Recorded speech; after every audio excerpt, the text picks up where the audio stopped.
aí pessoal, beleza?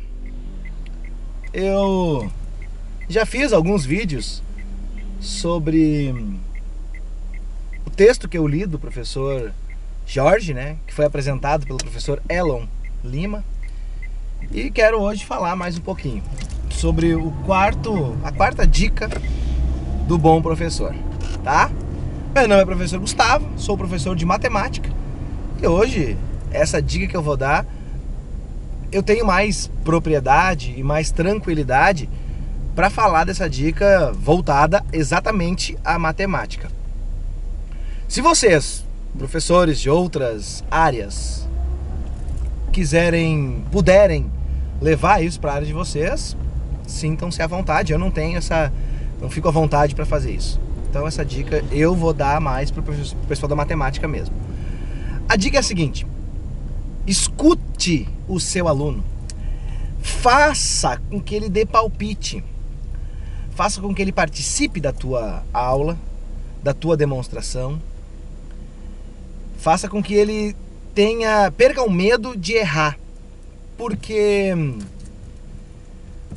todo mundo que acerta errou em algum momento da vida. Dificilmente tu vai acertar de primeira, então tu tem que ter errado algumas vezes para conseguir acertar. Se tu tiver medo de errar, tu vai estar mais longe do acerto. O que eu tô querendo dizer? Tô querendo dizer que o aluno tem que chutar e trocar ideia contigo. Tu joga um problema, joga um questionamento no ar e recebe as ideias. Deixa com que eles participem, deem as suas opiniões. Às vezes vão ser opiniões corretas, às vezes não vão ser. E a gente vai ter que ir peneirando, filtrando essas informações e conduzindo a turma toda, inclusive os alunos que estão participando, conduzindo todo mundo para o caminho que a gente quer seguir. É um exercício muito legal, é muito bacana trabalhar assim em sala de aula. Basicamente é a estrutura do conjecturar e, a partir dessa conjectura, tu provar. Primeiro a gente, vamos pensar num exemplo bem prático assim. A área do quadrado, por exemplo. Quanto é a área do quadrado? Quanto vocês acham que é? E vamos trocando ideia. E será que vale para esse? Será que vale para todos? Né? A área do triângulo equilátero. Será que vale para todos? Né? Conjectura. Depois da conjectura feita, tu dá umas testadas, faz alguns exemplos. Lembrando que exemplos não servem para provar nada, né?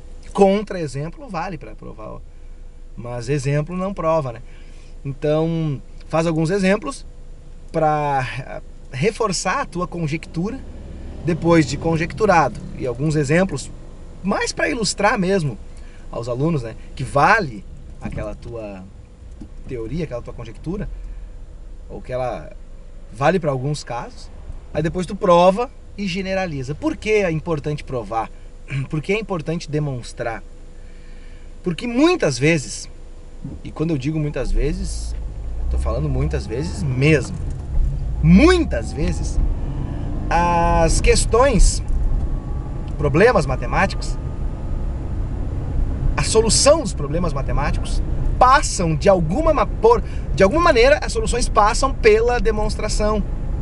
Então se o cara entendeu e conseguiu demonstrar uma fórmula, provavelmente ele vai ter uma facilidade maior de aplicar essa fórmula.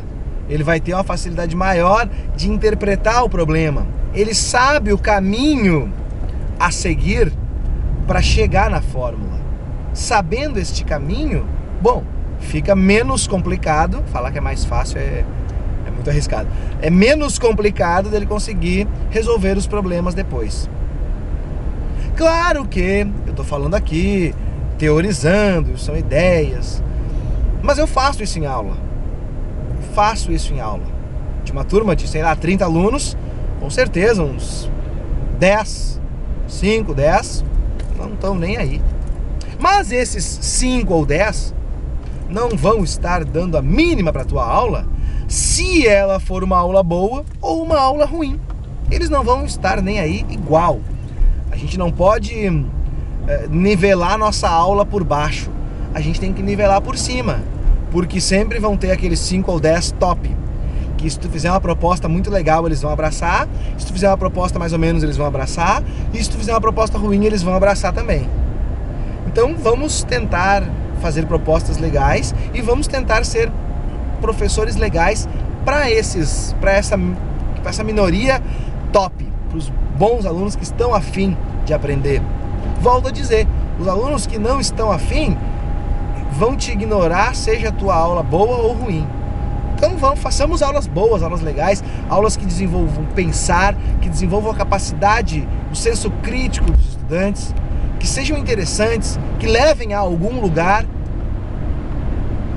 que tenha o vestibular como um ponto a ser atingido e não como o ponto a ser atingido.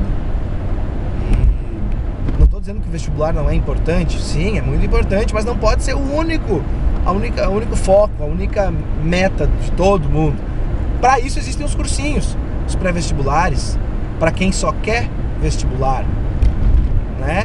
A pessoa na escola tem que pensar em vestibular, mas tem que construir algo a mais, um conhecimento que o cursinho não vai te dar e a escola sim tem a possibilidade de te dar. Nem todas dão, porque, volto a dizer, existem professores e professores.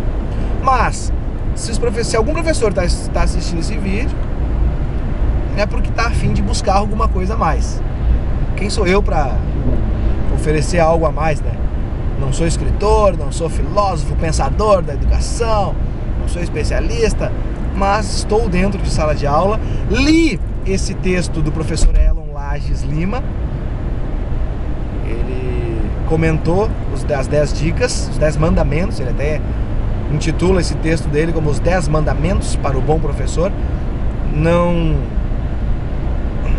acho que servem mais como dicas, não concordo que sejam mandamentos. São dicas, né? Não existe uma receita de bolo para que tu seja um bom professor. Mas existem algumas dicas legais que a gente pode seguir que ajudam a facilitar o trabalho. Então é isso, a minha dica de hoje é essa. Quarta dica é: ajude o seu aluno a aprender a pensar.